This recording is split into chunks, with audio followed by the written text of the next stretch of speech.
बिस्मिल्लाहिर्रहमानिर्रहीम। Operating system का जो सिलसिला MCQs का हमने शुरू किया था, तो उसमें आज हम मज़ीद लेक्चर नंबर 4 को कवर करने की कोशिश कर लेंगे।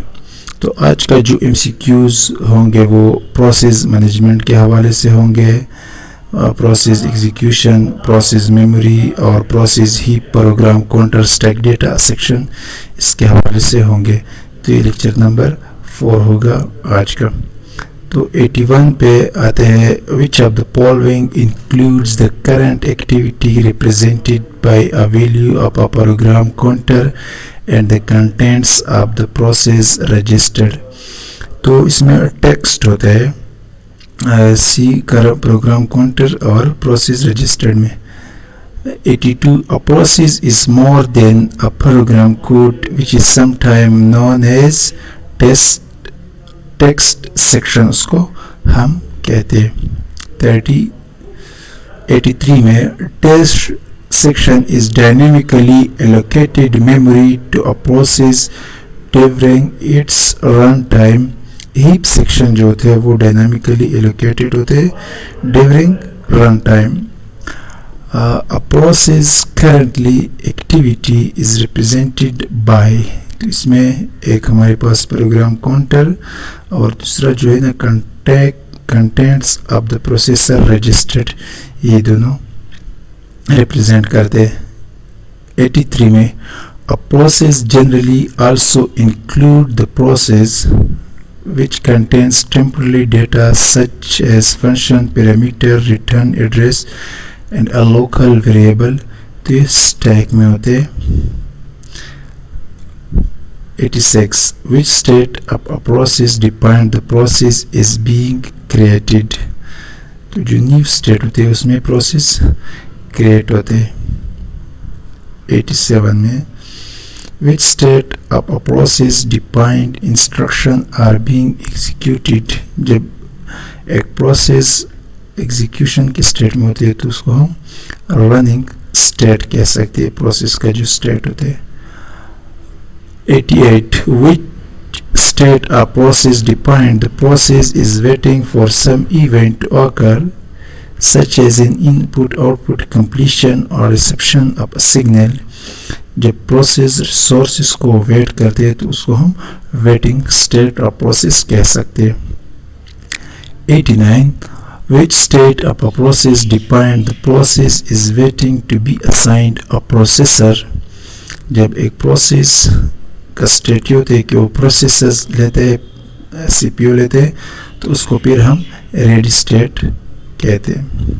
Which state of a process defined the process has finished execution। जब प्रोसेस ख़त्म हो जाते हैं तो उसको हम terminated state उसका कह सकते हैं।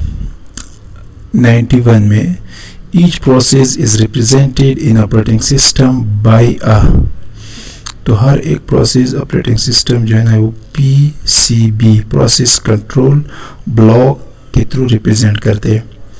Process control block contains which of the following. Process control block में क्या होते हैं, list of open files, list of process state और प्रोसेस नंबर, तो ये तीन होते हैं।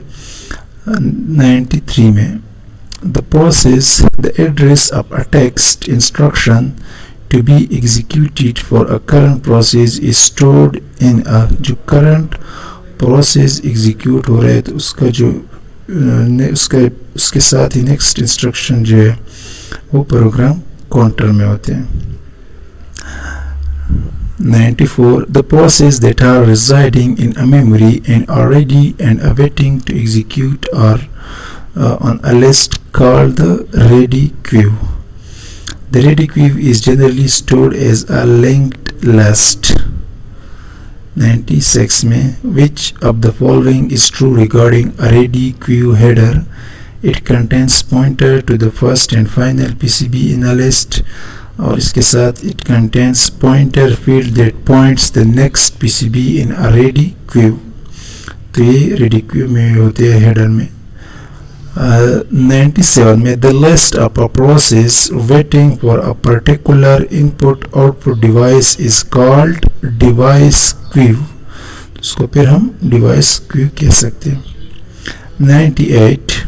Copying a process from a memory to disk to allow space for other process is called swapping.